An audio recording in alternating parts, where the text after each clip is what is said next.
What's going on, guys? Apathettic here with all your tips, recommendations, and everything in between. Today, I want to talk about auto rifles and answer the question, are they broken? Let's get into it. With the buffs to autos, they've officially become meta weapons, which isn't always a good thing.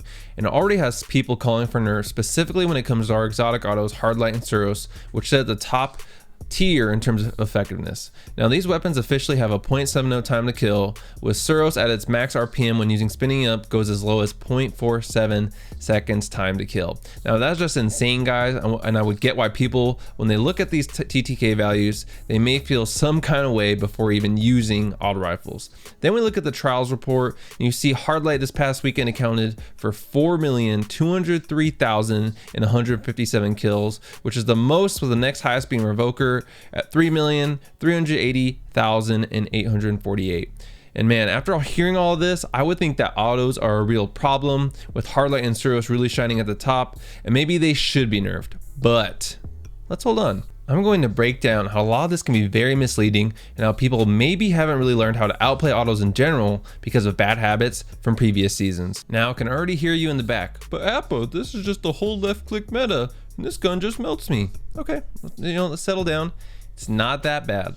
I will admit, when the season started, it was probably one of the hardest metas to adjust to, not because autos are suddenly OMFG broken, but because we had gotten so used to hand cannon gameplay and running and gunning with shotguns that can map from a mile away. You could basically run about out in the open without any fear of SMGs or autos, because those weapons literally didn't have the TTK to punish you for playing that way. You didn't have to play cover, peek shot nearly as much, or even think about pushing your enemy, because my shotgun could map people and have a hand cannon with 1,000 aim assists that can 3-tap you in 0.8 seconds. Then all of a sudden, autos get their buff and have an optimal TTK of 0.7 and 0.47 for Suros, and us spare bending warriors are getting melted as we hold W trying to ape everything in sight. A lot of us never learn the importance of breaking line of sight when a stream of bullets from an auto is coming at you. Because when you break line of sight on these autos, you significantly increase the TTK on these weapons. But guess what? If you get caught out in the open or you get caught slipping, then yeah, these autos, they're gonna make you pay, just like any other weapon would, and that's how it should be. Oh, and on top of that, the range of shotguns got reduced by 1 meter, so everyone who crushed on their shotties is seeing their health erased by autos that literally couldn't breathe because of the power of shotguns. If shotguns hadn't had their range nerf, I can almost guarantee you the autos would not be as widely used as they are now. So what's the adjustment? You have to play in your cover a lot more, you get the peak shot if you want to challenge autos, your positioning is more important than ever, and you get punished for mindlessly pushing out in the open. But what about the numbers, Appa? The numbers from this most recent trials report show that Hardlight has hundreds of thousands more kills, and in some cases, millions more kills than other weapons. Okay, let's break that down. Hardlight for this past weekend, as I mentioned, had 4,203,157 kills, with Revoker being a close second, and you can see how the list goes down from there. And looking at just this little list, my knee-jerk reaction would be the same as most. Man, Hardlight is really being used a lot, and it is because it's a really good weapon. But let's put it into perspective. When you take Hardlight's kills and divide it by the total number of kills in trials last weekend, Hardlight accounts for 14% of kills in trials. 14%. If you told me that, let's say, I don't know, spare rations accounted for 14% of kills in the Crucible, I would tell you that sounds low. And that's what I'm saying for Hardlight. People get so caught up in the fact that there's this big number next to this weapon on the trials report and don't actually look at the whole picture and see how small it is in the grand scheme of things. But, I know, another but, I will concede that Hardlight is very strong, and I do think that some changes are needed for the weapon. My 2 cents on what I would change on it is give it a damage drop off and reduce the magazine reserves of the weapon so that it doesn't reward spamming playstyle. It encourages you to balance ricocheting your shots with aiming directly at someone like other autos. But again, I think it's important not to jump into, oh my god, this weapon is broken mode whenever a weapon is very strong. Guys, I say this as someone who is an avid fan of hand cannons, and coming out of a spare rations dominating meta, actually really like this auto meta. Not because it simply changes things up, but because it has made archetype of weapon finally viable. Now if I want to throw on an auto, I feel I can actually compete. I don't throw on my Suros, get 3-tap by spare rations, and feel completely helpless, and then feel I need to switch to my own hand cannon just to compete. I can actually experiment with an entirely different type of weapon than I've used for, forget just the last season, literally every season since Forsaken, I can finally experiment with a different weapon. So while some people are complaining that autos are OP, I feel the Crucible is in the best place it's been in a while, and I already know some people are gonna pop off in my comments, and that's fine. I'll just hide your user and no one will ever see your dumb comments again. But guys, I feel the buff to autos along with other sandbox changes has put the Crucible from a sandbox standpoint in a great spot. Yes, there's still outliers like anti-S wards or dude marchers, but we can't go calling for a nerf on a weapon because it happens just to be killing you a lot. I've got news for you. If you're getting outplayed by Suros or Hardlight every single time, that's not the weapon, that's you. You aren't playing cover and you're making bad pushes on your enemy. I know it's hard and it's been a long time since you really had to adjust to a different meta, but that's where analyzing your own gameplay and making adjustments are key.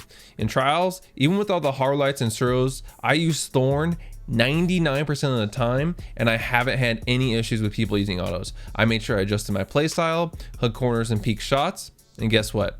These autos still couldn't hang, and hand cannons in the hands of competent players are still going to be the best, if not the most lethal option a player can use because of that ability to do burst damage, and that for these autos to be successful, they have to maintain consistent damage. As soon as you can break someone's line of sight when using an auto, they are screwed. Even when someone is using Suros, all you need to do is turn up your game sound and listen to them for them to stop firing, and that's your moment again to peak shot, and 60% of their bullets are going to end up hitting a wall. Overall, guys, if we spent less time having knee-jerk reactions to how some of these weapons perform and focused more on our taking self-responsibility and adjusting to playing against these weapons, we probably wouldn't be having this discussion any longer, or the discussion would be had a lot more constructively.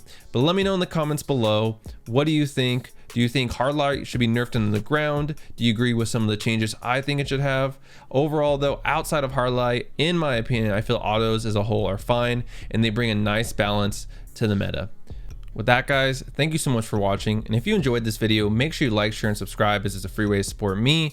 Also, check me out on Twitch at twitch.tv/Apathettic to catch some of my trials gameplay. Hope to see you guys there, and I'll catch you guys in the next one.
The weight of the world was on your shoulders, and still you triumphed.